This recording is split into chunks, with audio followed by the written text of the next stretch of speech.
I thought I was flipping through old family photos until I found a picture of my wife, as a teenager, sitting on my father's lap like they shared a secret. That moment shattered everything I thought I knew about my family, my marriage, and my past.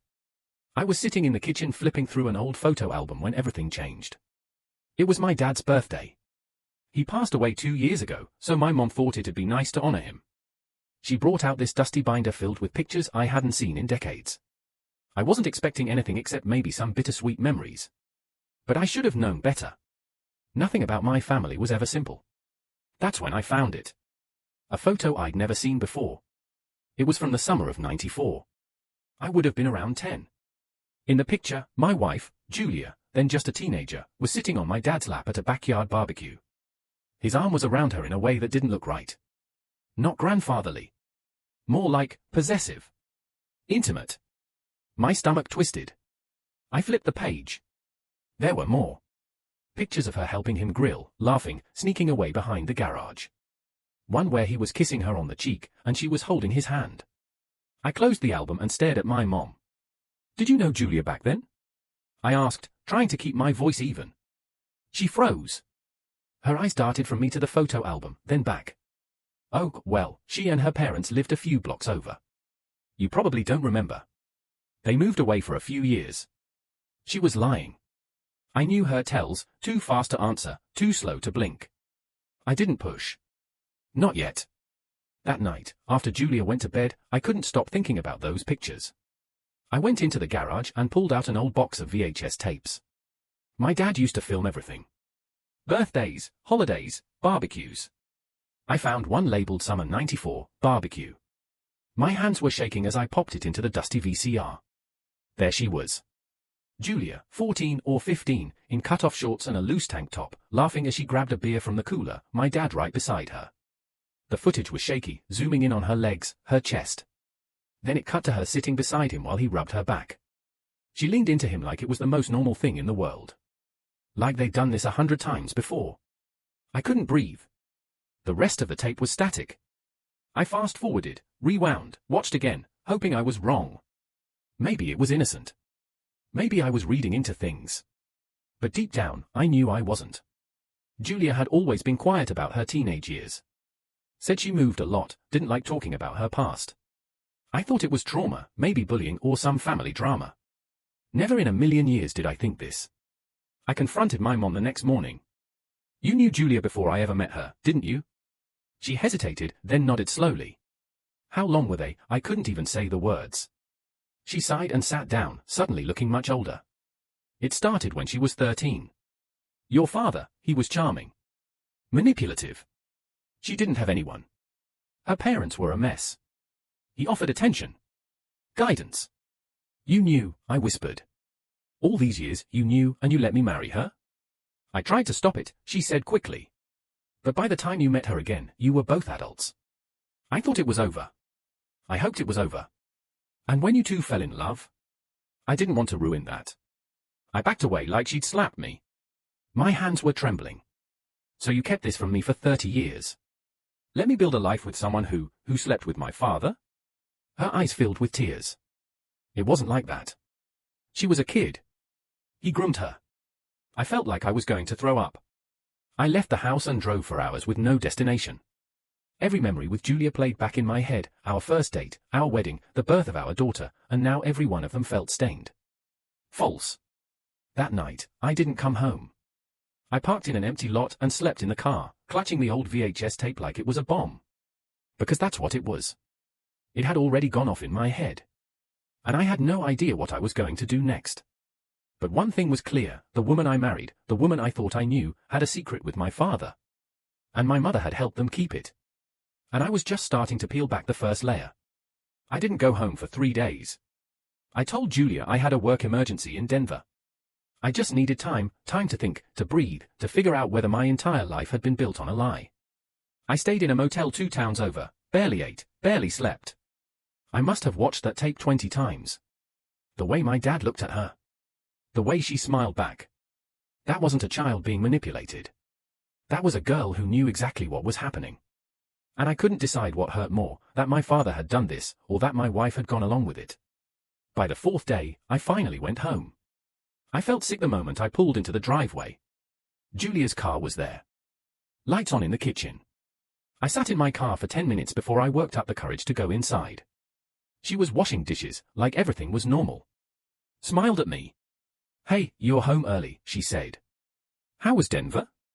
I just stared at her. Then I said it. "Were you sleeping with my father?" She froze, hand still gripping a sponge. Then slowly turned. "What?" "You heard me." She dropped the sponge into the sink. Her face turned pale, then red, then pale again. "Where did you hear that?" "So it's true," I said. "You didn't even deny it." She didn't speak.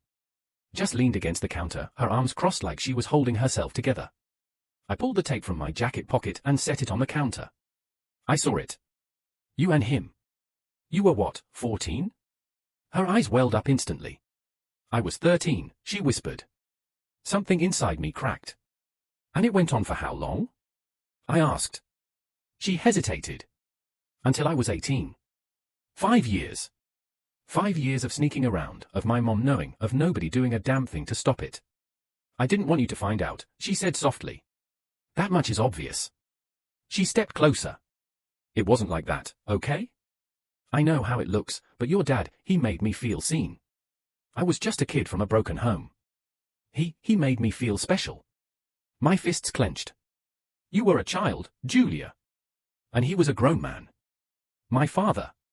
She nodded, eyes full of tears. I know. And I hate myself for it." "You married me," I said, choking on the words. "You had a kid with me." "I didn't plan that," she yelled. "I didn't come back here to hurt you. When we reconnected, I didn't even think you remembered me. And I fell in love with you, I swear to God. I left the past behind." "You never left it behind," I said. "You buried it." "That's not the same thing." She crumpled to the floor, sobbing. I just stood there, heart pounding in my chest like a war drum. Then she said something that turned my blood to ice. "He told me, if you ever found out, to tell you I was a victim. That you'd believe that." I stared at her. "He told you that?" She nodded. I turned and walked straight out of the house. I drove to my mom's place without even thinking. She opened the door and gasped when she saw my face. "You told me he groomed her," I said. Like she was innocent. But she wasn't. She knew. He told her how to lie if I ever found out. My mom looked like she'd aged 5 years in that moment. "I didn't know he said that," she whispered. "Don't lie to me," I snapped. "Not now. I'm done with lies." She stepped back and let me in. We sat in silence for a long time before she finally spoke. "There's something I didn't tell you." I laughed bitterly. "Of course there is." She looked down at her hands.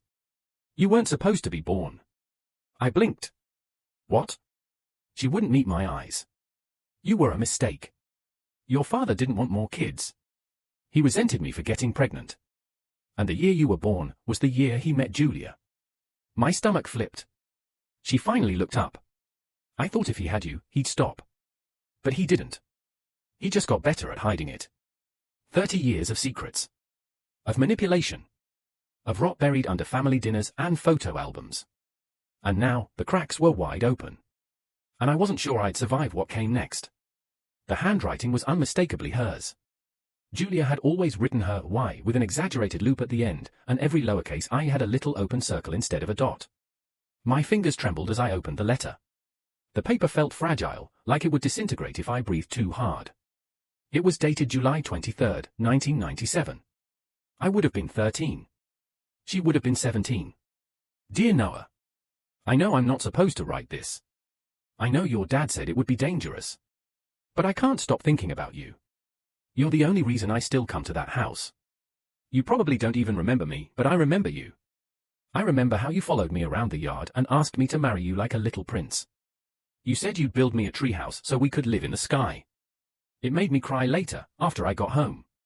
Because I wished I could grow up in a world where someone like you was the only man I ever knew. I had to stop. My chest was heaving. I felt dizzy. I sat down hard on the cold garage floor and kept reading. Your dad is not who you think he is. But you already know that, don't you? Even at your age, you look at him like he's a stranger. I do too. He says I'll forget about you. That you're just a phase. That one day I'll be his forever. But I don't want that. I don't want him. I want to disappear. And if I don't, I want to at least leave behind something honest. So maybe one day you'll find it and understand. You were always kind to me. And I'm sorry for what I've been a part of. I didn't choose this. Not really.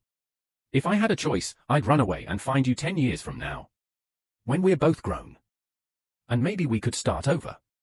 It ended there. No signature. Just the letter, folded neatly and buried under 30 years of dust and lies. I don't remember crying, but I remember staring at the wall for what felt like hours. The garage light buzzed overhead, and I just sat there, holding this crumpled confession in my hands. Julia had tried to say something. Maybe not out loud. Maybe not in the way I would have wanted. But she wrote it down. She hid it in my father's house.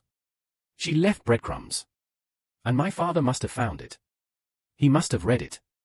That's probably why he never let her back into the house after that year.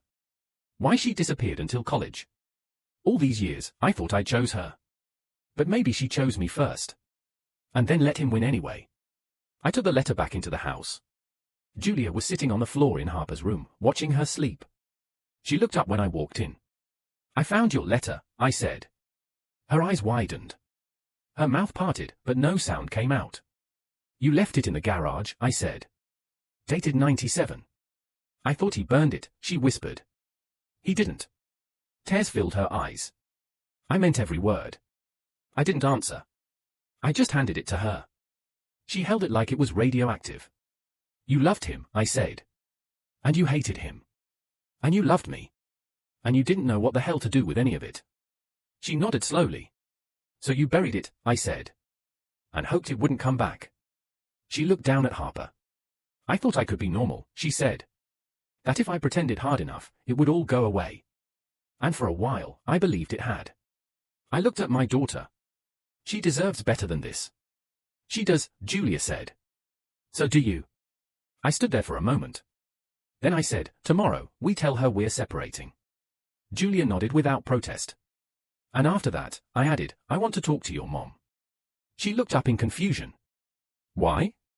Because I don't believe for a second your dad was the only one who failed you. And as I walked away, I realized something. The real story wasn't just what happened. It was why no one stopped it. Julia's mom lived about an hour north in a one-story ranch-style house that looked like it hadn't changed since the early 90s. Peeling paint. Rusted mailbox. 2 fake flower pots that hadn't been touched in years. The kind of house where ghosts didn't knock, they just let themselves in.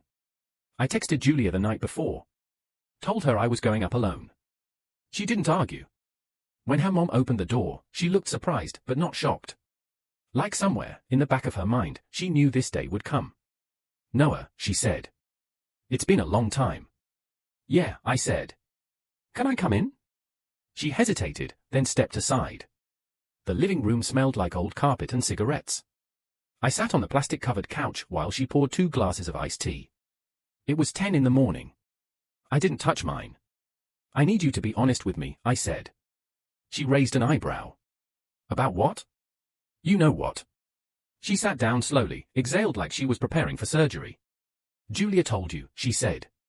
She didn't have to. I saw it. I found the tapes. The photos. The letter. Her eyes twitched at that. Good. She wasn't bulletproof after all. So? I asked. How long did you know? She looked down at her glass. I knew. Not from the beginning.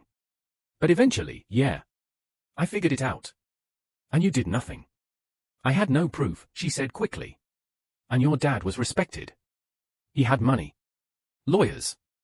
Friends in high places. He scared me. I leaned forward. She was 13. She flinched. I know. You let her go to that house. You let him put his hands on her. I tried to stop it, she whispered. I slammed my hand on the coffee table, rattling the glasses. Don't give me that. You enabled it. You kept sending her back because he gave you envelopes of cash and made you feel important. Her silence was answer enough. I stood up. She was your daughter, I said. And you let her be preyed on because it meant you didn't have to work nights cleaning motels anymore. I was desperate, she muttered. You don't know what it was like. No, I don't, I said. Because my mom may have lied, but she didn't sell me. Her eyes snapped to mine. Don't talk like you know me. I don't want to know you, I said.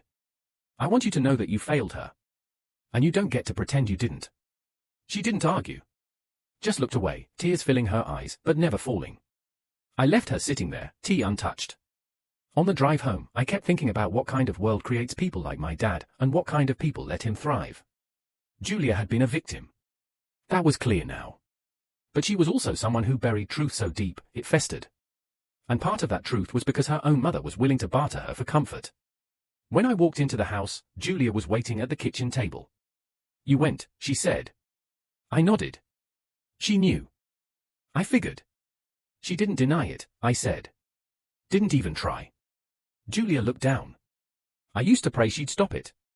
That one day she'd say, you're not going back there. But she never did. Just kept putting lipstick on and asking me if I needed a ride. There was nothing I could say to that. She slid a folder toward me.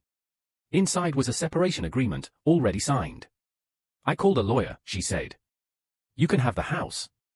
I just want shared custody of Harper. Nothing more. I looked up, surprised. Why? She took a deep breath. Because this, us, it started wrong. I kept thinking we could build something clean on top of it. But it was always going to leak through the floorboards. My throat tightened. Do you still love me? I asked. She nodded, slowly. I think I always will. I looked at her. The girl who'd been broken, shaped, and then dropped into my life like a ticking bomb. And I realized I loved her too. But not in the way that could fix anything. It was the kind of love you mourn. That night, I packed a bag and moved into my buddy Eric's guest room. Julia stayed with Harper until we figured out the logistics. We agreed on 50-50th custody. No court battles. It wasn't revenge.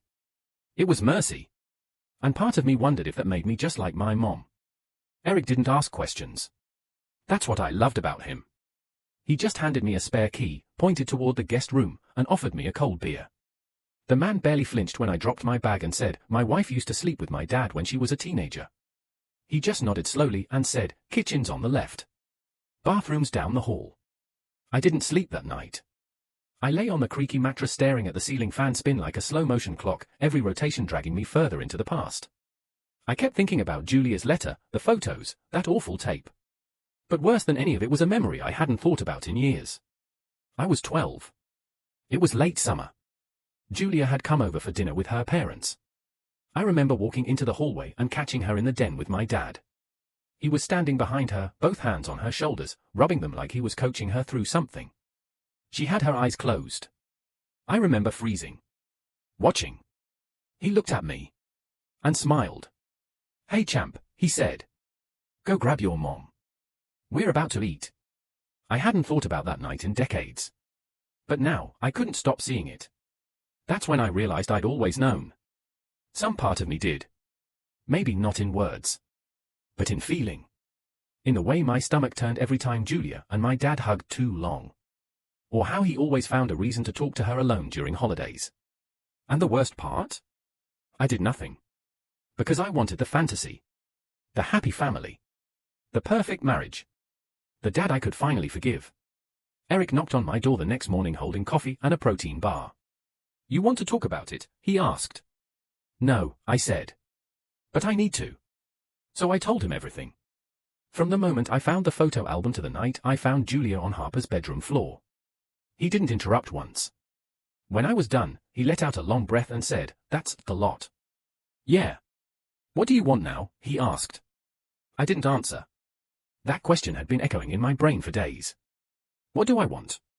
What do I do now? Do I burn it all down? Do I go to therapy? Do I pretend I never found the tape? I stared into my coffee cup like it might have the answer. I want my daughter to be okay, I finally said. Eric nodded. Then that's where you start. So I did. I met with a child psychologist later that week, alone, first. I wanted advice. I wanted a script. Because I didn't know how to tell a 7-year-old that her mom and dad were separating because grandpa was a monster in disguise. The therapist was kind. Patient. She told me not to rush. That Harper would sense the shift, and it was better she hear it from us, gently, together, than pick it up from whispers and tension. Julia and I agreed to do it that weekend. It was quiet. Calm. We told Harper we loved her. That we would always be her parents. But that Mommy and Daddy needed to live in different houses for a while. She cried, of course. Asked if she did something wrong. That broke me. I held her and said, "You didn't do anything wrong, baby. You're the best thing in our lives.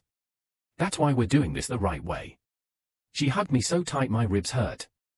After she went to bed, Julia and I sat on the couch in silence for a while. Then she turned to me and whispered, "He left something behind." I looked at her.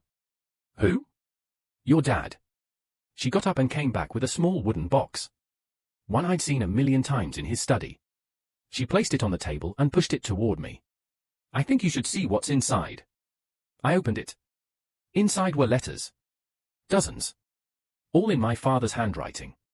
Some addressed to me. Some to Julia. Some to people I'd never even heard of. And sitting right on top was a sealed envelope with my name on it. And one sentence written across the front. "If you're reading this, I'm already gone, and you know too much."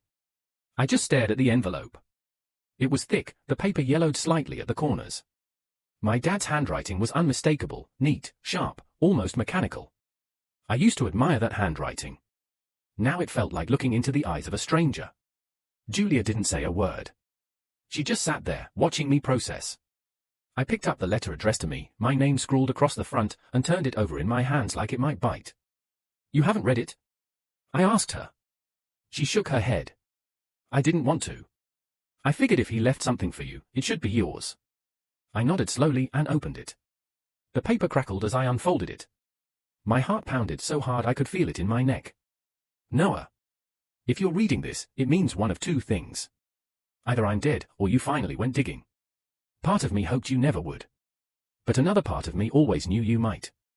There's a lot I could say, and most of it wouldn't help. But I'll say this, I loved you.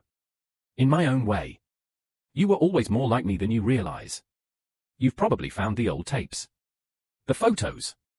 Maybe even the letters Julia wrote. You think you've uncovered a secret. But the truth is messier than you imagine. She was the only person I ever met who truly saw me. Not your mother. Not my business partners. Not even you.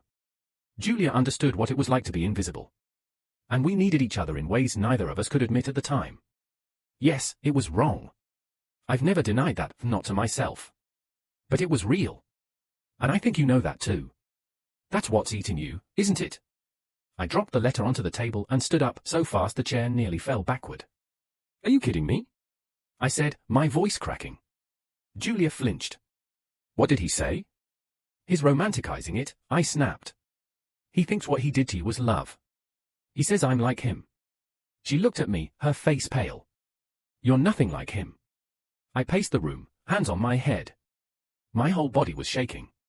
Rage, nausea, disgust, it was all blending together. "He knew," I said. "He knew I'd find this. And he wanted me to feel it. Not just learn it, feel it." Julia picked up one of the other letters and turned it in her hands. "I think some of these are for the other girls," she said. I stopped pacing. "What other girls?" She hesitated. "You thought I was the only one?" I didn't answer. Of course I did. As awful as it was, I thought maybe this obsession was about her.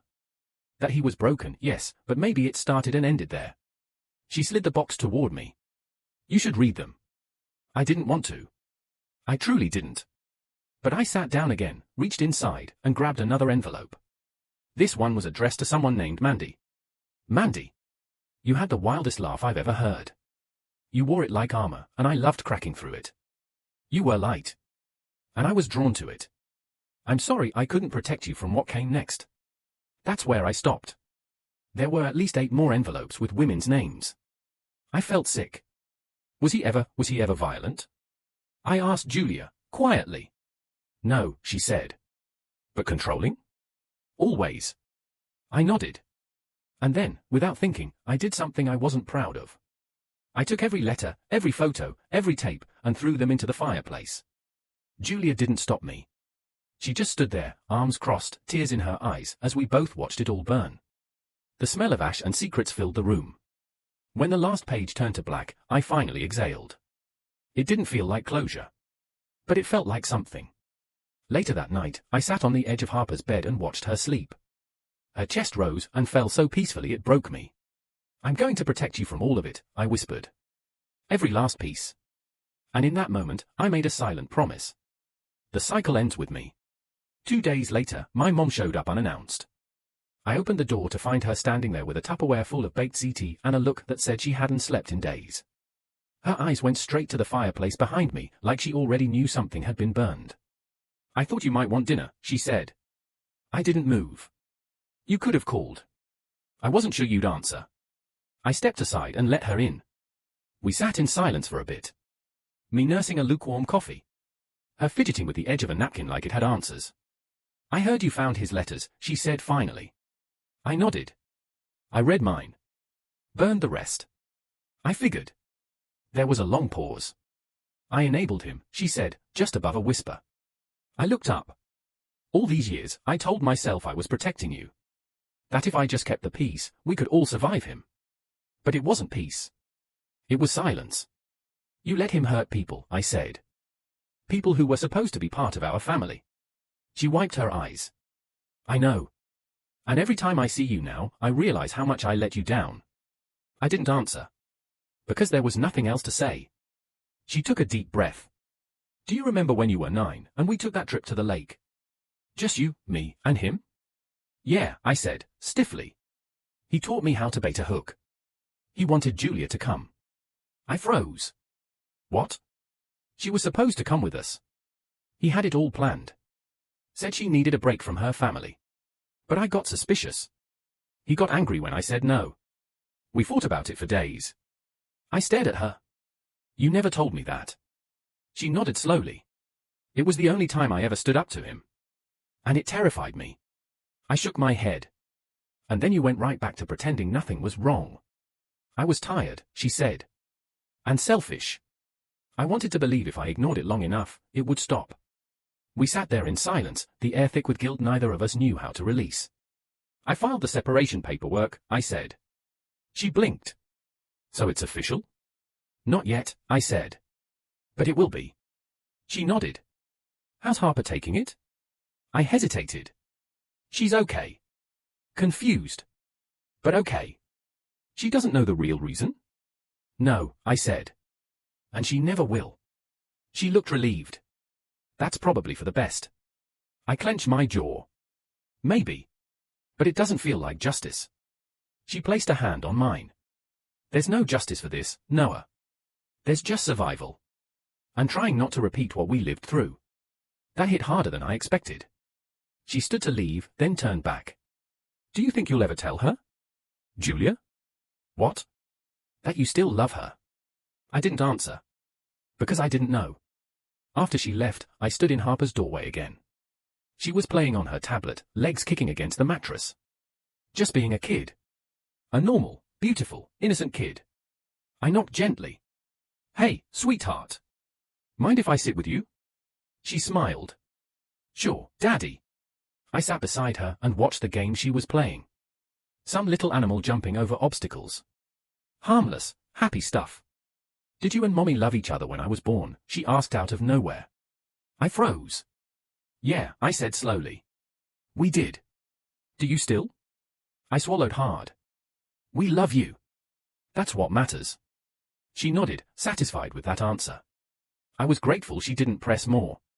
Later that night, I got a text from Julia. "I told my therapist everything today. The real everything. She says it's the first time I ever said his name out loud." Then another? "I think I'm ready to let go of him. For good this time." I stared at the message for a long time. Then replied. "So am I." Because even though there were still 800 questions in my head, I knew the most important one had finally been answered. I wasn't my father. And Harper would never have to ask herself that about me. 2 weeks after the fire, I got a call from a number I didn't recognize. Normally I let unknowns go to voicemail, but something told me to pick this one up. Maybe it was instinct. Maybe it was fate being weird again. "Hello?" A pause. Then a woman's voice. "Is this Noah?" "Yeah, who's this?" "My name's Danielle. I think you knew my sister. Mandy." My stomach dropped. The letter. The name on the envelope I barely read before tossing it into the fire. She passed away 3 years ago, Danielle continued. Breast cancer. But before she died, she gave me a list. People to contact. Things to say. You were on that list. I couldn't speak. My mouth felt dry. She wrote that if you ever reached out, or if she was gone and you started looking, that I should tell you she forgave you. Forgave me? I managed to say. Why? There was a long pause. I don't know the whole story, she said. But she wrote that she held on to a lot of anger toward your father. And some of it unfairly got projected onto you. She said you reminded her of him when you smiled. I leaned back against the wall, suddenly dizzy. She said if he had a son, maybe it meant he had some good in him. I blinked hard, trying to stop the sting behind my eyes. Was she okay, in the end? She found peace, Danielle said. She spent her last months making art. Writing. Trying to clean out the parts of herself he touched. I nodded even though she couldn't see me. Thank you, I said. For calling. I wasn't sure if I should. But I'm glad I did. After we hung up, I sat there in my truck for a long time, staring out at the parking lot like it held some sort of answer. My father had touched so many lives, and poisoned all of them in his own way. But he didn't get the last word. They did. That night, I pulled out the last thing of his I hadn't burned. His old wristwatch. A silver pullover he wore to every major event in his life, my graduation, his retirement, even my wedding. I took it outside, walked down to the edge of the woods behind Eric's place, and buried it. Not out of hate. Out of finality.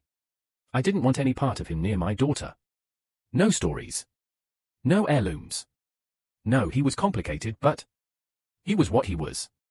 And now, he was done. The next morning, Julia texted me again. Can we talk in person? Nothing dramatic. I promise. We met at a diner halfway between our two places. She looked lighter somehow. Still tired, still haunted, but less like someone carrying the world on her back. I'm applying for a job, she said. Part-time, at first. At the elementary school. I raised an eyebrow. You're serious? I need to contribute. For Harper. For myself. I nodded slowly. She reached into her purse and pulled out a folded piece of paper. I also wrote something for you. Don't read it now. Read it when you're ready. I took it, tucked it into my jacket pocket without looking. I never stopped loving you, she said. But I know that doesn't fix anything. I know, I said. We didn't hug. We didn't cry. We just paid the check, walked out to our cars, and stood there for a second. I'm going to be okay, she said. I believed her. You already are, I replied. And that was it. She drove away. And I finally, didn't feel the urge to chase after her. Because for the first time in 30 years, I wasn't stuck in anyone's shadow. I was standing in my own sun. It was raining the night I finally read Julia's letter. Harper was asleep. I was curled up on the couch with a blanket and a glass of whiskey I hadn't touched in over an hour. The folded paper had been sitting in my jacket pocket for days, weighing heavier than it should have. I unfolded it slowly, like it might crumble in my hands. Noah. You once told me that I made you believe in good things again. That I reminded you that love could be simple, even when life wasn't. I never told you this, but you were the first person who ever made me feel clean. Not pretty. Not smart. Not even safe. Just clean. Like I wasn't covered in his fingerprints anymore. I paused, closing my eyes, letting the rain on the window take the sting out of those words. I used to imagine what it would feel like if you ever found out.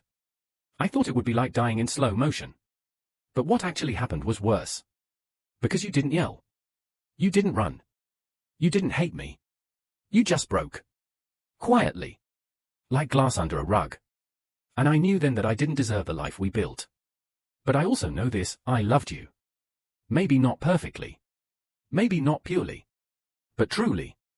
And if this is the last letter I ever write to you, then let it be this. Thank you. Thank you for loving me back, even when you didn't know what you were loving. I stared at those last lines for a long time. And for the first time in weeks, I cried. Not the kind of crying that chokes you up and leaves you gasping. But the slow kind. The tired, honest kind that comes when you finally stop fighting everything inside of you.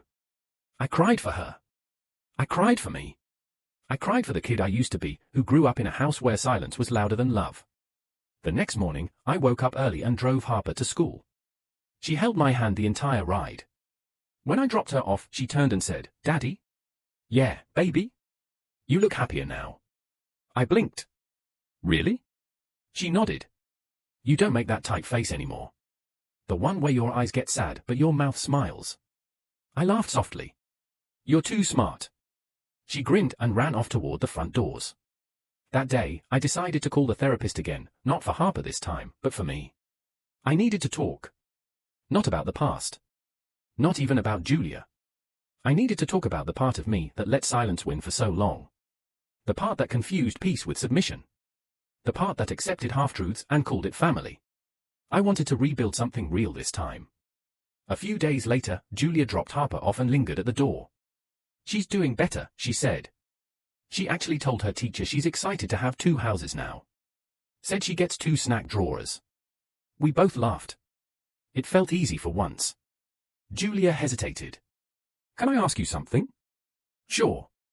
"If he hadn't been your dad, would we have made it?" I didn't answer right away. Then I said, "Maybe. But he was. And we didn't." She nodded. "Fair." She turned to go, then looked back. "You're going to make someone really happy someday, Noah." I smiled, but this time, it wasn't tight. "You too." She walked away. And just like that, it didn't hurt anymore. The shadow was gone. And all that was left was sunlight. The house was quiet that evening. Harper was with Julia for the weekend, and I found myself standing in the middle of the living room, not doing anything, just being. No noise. No wait. No pacing back and forth, rehearsing conversations that already happened. It felt strange, at first. Like I'd forgotten something important. Like I was supposed to be angry. Or sad. Or guilty. But I wasn't. I felt still. I looked around, same walls, same couch, same framed photos, but everything felt different now. Lighter. Like the house had finally exhaled after holding its breath for 30 years. I poured a single glass of wine and stepped out onto the back porch. The sky was pink and soft, clouds painted like old memories, faded but still there. I thought about my father. And for the first time, he didn't feel like a monster lurking in my blood. He was just gone. And I wasn't afraid of what he left behind anymore. The last few weeks had gutted me in a way I didn't know I could be gutted. Finding out the truth about Julia. About my mom. About the childhood I thought I understood. I lost my marriage. I lost every illusion I had about the man who raised me. But in that loss, something cracked open. Something better. I finally started telling the truth. To myself. To Harper. Even to Julia. And the world didn't end. It started again. That weekend, I took Harper hiking, just the 2 of us. We packed peanut butter sandwiches and Capri Suns and climbed this short, wooded trail near the lake. At the top, there was this huge overlook where you could see the whole valley. Harper leaned against the railing, wide-eyed. "It looks like a painting." "It kinda does," I said. She turned to me suddenly. "Do you think Mommy's going to be okay?" I looked at her, really looked at her, 7 years old, but already carrying questions I didn't expect for another decade. "I do," I said. "I think we all are." She nodded like that was good enough. Then unwrapped her sandwich and offered me half. We sat there, legs dangling over the edge, sharing peanut butter and silence. Later that night, after I dropped her off and got back home, I sat at my desk and opened a blank document. No title.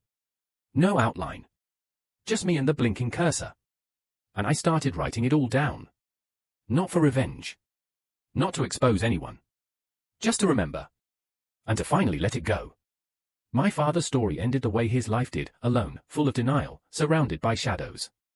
Mine? Mine was just beginning. With Harper's laugh echoing through the trees.